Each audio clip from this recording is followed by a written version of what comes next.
J'investis dans les cryptos pour être riche dans le futur. Paire de couilles dans le futal, ainsi soit-il. Mon bitcoin et mon couteau. Bienvenue dans l'émission Twitch, la première partie sur Multiversix. D'abord, on va regarder qu'il y a eu la mise à jour du protocole Spica qui a été validé. Donc il y a des améliorations qui vont être implémentées. Il y a des améliorations à venir sur les performances du Layer 1. Mais il y a aussi des centaines de choses à venir qui concernent les produits de Multiversix. J'ai vu ça passer dans un petit tweet de Robert Sassou. Ça peut être intéressant. Également, on va s'attacher à regarder si le GLD est le Layer 1 le plus sous-évalué ou pas. On va faire une petite comparaison avec d'autres Layer 1 en tout cas. Et je pense que oui, hein, si on regarde certains chiffres, objectivement, il y a une sous-évaluation. Et puis on fera un tour des actus Multiversix, en parlant de Cyberpunk City, il y a la démo du jeu qui est sortie, Atom Protocol, quelques nouvelles, et ça approche vraiment là maintenant, pour septembre a priori. Je vais parler aussi un petit peu de P-Squared, de Wandex et de Onefinity. Voici pour le programme. Alors, comme je vous disais dans l'intro, ça a été validé, la mise à jour du protocole, donc ça va pouvoir être implémenté. Spica, 98%, 98,65% même, de yes. Donc c'est validé avec une grande majorité de oui, et c'est un record du coup pour les votes, la plus grande approbation jusqu'ici. Et je vous parlais du coup des améliorations sur les performances du Layer 1, et j'ai vu passer ce tweet de Robert Sassou. En fait il fait un état des lieux de tout ce qui a pu être fait, tout ce qui a pu être implémenté au cours des mois qui ont précédé. Donc il y a pas mal de choses, il y a 41 points, il parle aussi des choses qui sont à venir, comme 100 000 TPS, le zero knowledge avec P-Squared notamment, pour pouvoir prouver tout, la preuve de tout, prove everything. L'interopérabilité avec les sovereign chains, voilà, compatible avec plein de machines virtuelles, avec Ethereum, avec Bitcoin, Cosmos, Solana, Polygon, et plus encore. Le restacking également, donc il y a des améliorations majeures, même voilà, la finalité, etc. et tout. Ça va vraiment s'améliorer, de grosses implémentations, et ça concerne seulement le Layer 1. C'est ce que dit ici Robert Sassou, post-scriptum. Il dit qu'il a peut-être oublié certaines choses concernant les améliorations du Layer 1, mais il a parlé que du Layer 1, et il précise, il n'a pas parlé des centaines de choses à venir qui concernent chaque produit donc développé par Multiversix. Donc là, on parle pas juste de quelques améliorations concernant les produits, il parle de centaines de choses pour chaque produit. Je sais pas, voilà, on peut penser à Xportal, on peut penser à Xmoney, on peut penser au RIB, on peut penser aux cartes bancaires, on peut penser à Xfabric, peut-être à un stablecoin natif aussi, je sais pas, énormément de choses en fait. On peut penser à beaucoup de choses, les bridges, etc. Donc beaucoup de choses à venir a priori. Peut-être une réflexion aussi que je me fais, s'il y a effectivement des centaines de choses à venir, plus les améliorations majeures sur le Layer 1, est-ce qu'ils veulent envoyer la purée tout en même temps? Et est-ce qu'ils attendent aussi le bon moment pour ça? Peut-être le momentum, avec le bull run et la dernière phase du cycle. Ou peut-être, je ne sais pas. Voilà, ça dépend aussi beaucoup du développement, de la roadmap, etc. Et j'arrive sur cette question, est-ce que le GLD, du coup, est-ce que AVAX, est-ce que DOT ou ADA, lequel Layer 1 est le plus sous-évalué? J'ai fait ce tweet, puis en posant la question comme ça, je me doute que ça peut avoir un petit peu de visibilité. J'ai fait ce tweet pour apporter justement de la visibilité à un autre tweet de DB Crypto, et dans lequel il fait un comparatif entre AVAX, DOT, le GLD et ADA. Et en fait, ce qu'il compare, c'est les market cap et le nombre d'adresses actives chaque jour, quotidiennement, et il fait le rapport des deux pour faire le market cap par utilisateur. De cette manière-là, c'est une façon de regarder ce qui est plus ou moins sous-évalué ou surévalué. Je sais pas si on peut parler de surévalué dans la période dans laquelle on est, bien avant l'euphorie. Mais en tout cas, on peut voir que par rapport aux autres Layer 1, en tout cas ceux qui sont présentés ici, des Layer 1 avec de fortes capitalisations, hein, qui font partie... alors ADA est sorti du top 10, mais bon voilà, vous voyez l'idée. Et si on compare le nombre d'adresses actives, regardez là, 25 000 pour Cardano, et 20 000 pour le GLD. C'est presque pareil en fait. Et pourtant, 15 milliards de market cap pour ADA, et 740 millions, même pas 1 milliard, pour le GLD. Donc on peut parler de sous-évaluation, d'autant plus si on réfléchit au fait que les autres Layer 1, je vous en ai parlé la semaine dernière quand je parlais des levées de fonds, l'argent des VC, par rapport à le GLD qui a levé un peu plus de 5 millions, les autres c'est du 300-400 millions de dollars, donc c'est pas loin de 100 fois plus de levée de fonds, donc 100 fois plus d'argent pour avoir de la visibilité, payer des influenceurs, payer des médias pour qu'on parle de nous, ou pour aller sur des conventions, sur des salons. Mais malgré ça, bah, on voit hein, le nombre d'utilisateurs, c'est assez proche, même avec Avalanche, 35 000 utilisateurs quotidiennement. Alors on m'a fait une petite remarque dans les commentaires au sujet de Polkadot.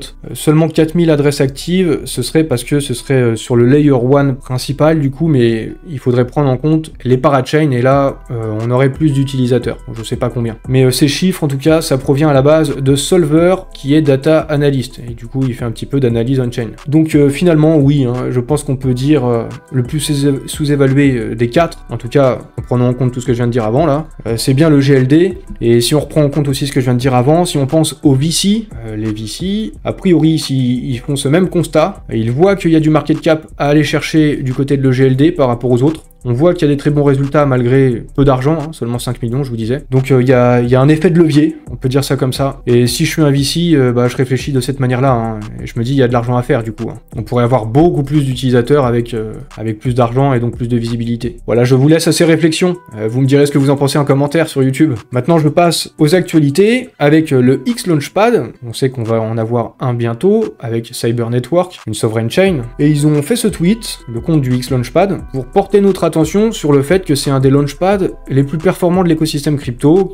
En tout cas, d'après un petit rapport, un état des lieux qui a été fait par le MediaCoin Paper. Ça rejoint aussi des choses, je vous avais dit il y a quelques semaines, hein, sur le fait que tous les projets lancés sur le X Launchpad ont pu porter leurs fruits, ont fait des ATH, il y a eu des multiples qui ont pu être faits. Et donc le X Launchpad peut être rangé aux côtés d'autres launchpads comme CoinList ou CDFI par exemple, ou d'autres encore, voilà. Ça performe, on va dire. Donc pour revenir toujours à faire du lien, une transition avec le X Launchpad, je vous disais, le prochain projet lancé sur le X Launchpad, ce sera Cyber Network. Il y a aussi le jeu, qui servira aussi peut-être de fer de lance pour cette sovereign chain. Il y a la démo du jeu de Cyberpunk City, qui est disponible sur Epic Games. Donc vous pouvez télécharger le jeu sur PC. Moi je suis pas trop gamer, j'ai pas trop le temps, et encore moins sur PC en fait. Mais s'il y en a parmi vous, n'hésitez pas à me faire un petit retour. Si vous jouez, prenez le temps de jouer, prenez le temps d'explorer, voir ce que vaut le jeu. Ce sera, de ce que je comprends, un petit peu un jeu à la Fortnite quelque part. Et n'hésitez pas à me faire des retours, que ce soit en commentaire sur YouTube une fois que vous avez un peu testé, ou même en DM,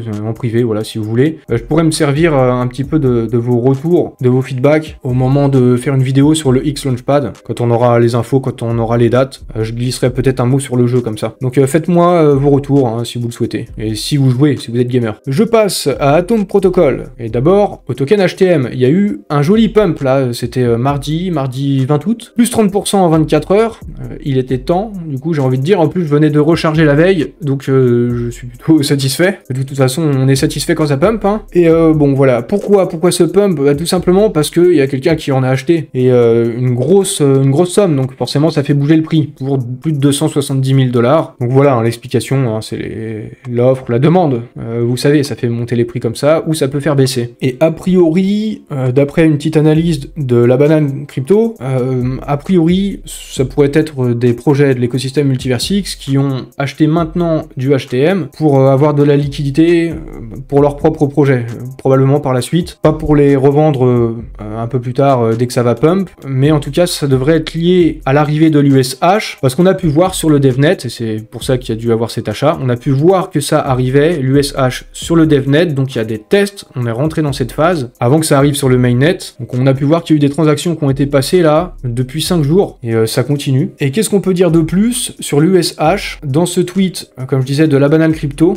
pour savoir quand est-ce que ça pourrait arriver? Il parle de septembre, donc il y a les phases de test, à la fin des phases de test, l'USH arrivera sur le mainnet, et en théorie, ce serait courant septembre. Donc c'est peut-être une question de semaine maintenant. Et ce sera de bon augure, non seulement pour HTM, pour Atom, au-delà même pour le Sol Protocol, et pour l'écosystème Multiversix. Dans cette optique, pour le lancement de produits, il y a un sondage qui a été fait à l'arrivée du lancement, à l'approche du lancement de l'USH et du booster V2. Il y a eu un sondage qui a été fait, un petit questionnaire, donc je vous le mettrai aussi dans la description de la vidéo sur YouTube, comme ça vous pourrez y répondre. C'est fait pour avoir un retour des utilisateurs sur la plateforme, et bon, en fonction de ça, probablement que ça décidera des orientations sur la conception de la plateforme. Je sais pas exactement quoi, comment, mais ça leur sera utile, donc c'est aussi une façon de participer, hein, si vous êtes sur Atom Protocol, si vous utilisez la plateforme. Et à la fin du sondage, vous pourrez recevoir un petit NFT. Je sais pas s'il sera une valeur particulière particulière, à un moment ou à un autre, mais c'est toujours bien, voilà, faites-le rien que pour aider le projet, et puis bon, sait-on jamais. Voilà, je vous passe le mot, je vous passe le questionnaire, ce sera dans la description sur YouTube. J'en viens à P-Squared, au Zero Knowledge, et à Axelar Network, au Bridge, à l'interopérabilité. Il y a eu ce tweet d'Axelar Network, et ils disent un quart des transactions seront cross-chain, avec le petit emoji de la planète, donc a priori c'est un quart de toutes les transactions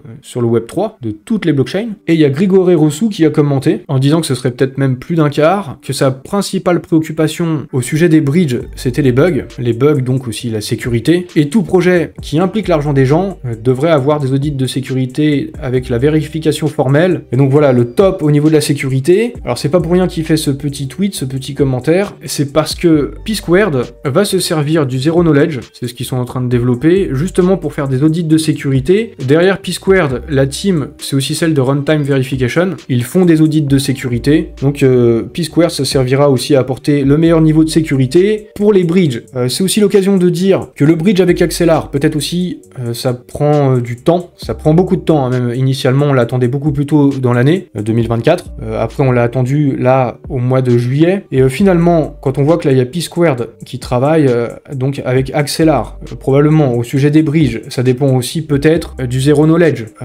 ça dépend aussi du coup d'autres acteurs, il y a Multiversik, il y a Axelar, il y a P-Squared, peut-être aussi du côté de X-Exchange, peut-être que la V3 peut aussi dépendre de ça, parce qu'il y aura du swap, et donc du swap cross-chain, de l'interopérabilité. Au-delà de ça, je pourrais même dire que P-Squared, il travaille aussi avec Atom Protocol. Atom Protocol travaille aussi avec Layer 0. Donc en fait, il y a plein de projets qui travaillent les uns avec les autres. Je dirais même, il y a Cyberpunk City, enfin Cyber Network, avec leur Sovereign Chain aussi, il y aura de l'interopérabilité, donc tous ces projets dépendent les uns des autres. C'est aussi pour ça que ça prend du temps. Il y a plein de choses qui doivent s'imbriquer, qui sont connectées.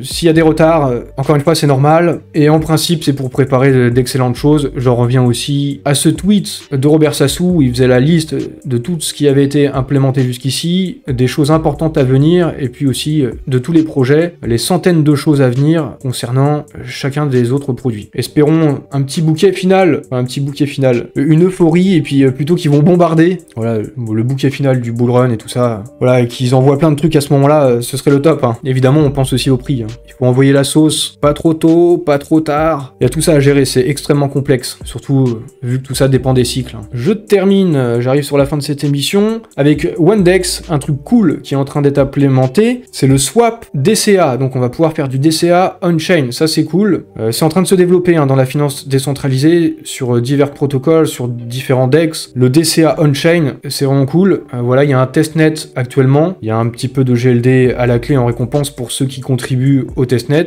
Rapidement, hein, voilà, si vous allez sur Wandex, sur le devnet, qu'est-ce que ce sera le DCA on-chain? C'est ultra simple, par exemple, vous voulez mettre 3 EGLD que vous allez dépenser sur le One, mais on peut aussi mettre de l'USDC, si je mets, je sais pas moi, $500 pour acheter du One, ce sera dépensé en 10 transactions, 10 ordres d'achat, tous les 1 jour, voilà, on peut mettre toutes les minutes, toutes les heures, tous les jours, ou les semaines, les mois, on règle son DCA au poil, et voilà, on peut passer un ordre comme ça, puis après je peux encore passer un autre ordre si je veux, enfin voilà, on peut en passer autant qu'on veut, donc voilà, le DCA on-chain, je trouve ça cool. Et un autre truc sur la Onefinity Chain, eux aussi, ils en sont sur le testnet, donc eux aussi, ils sont sur la dernière ligne droite, avant le mainnet, pour leur Sovereign Chain, ce sera un Layer 2 qui sera compatible EVM, donc avec l'Ethereum Virtual Machine. Voilà pour cette émission sur Multiversix, elle est terminée, donc j'espère que vous avez apprécié, vous pouvez liker, vous pouvez vous abonner, vous pouvez commenter, etc., me suivre, voilà, partout, si vous voulez venir sur Twitch. La deuxième partie de l'émission sur les cryptos en général, ce sera mardi sur YouTube.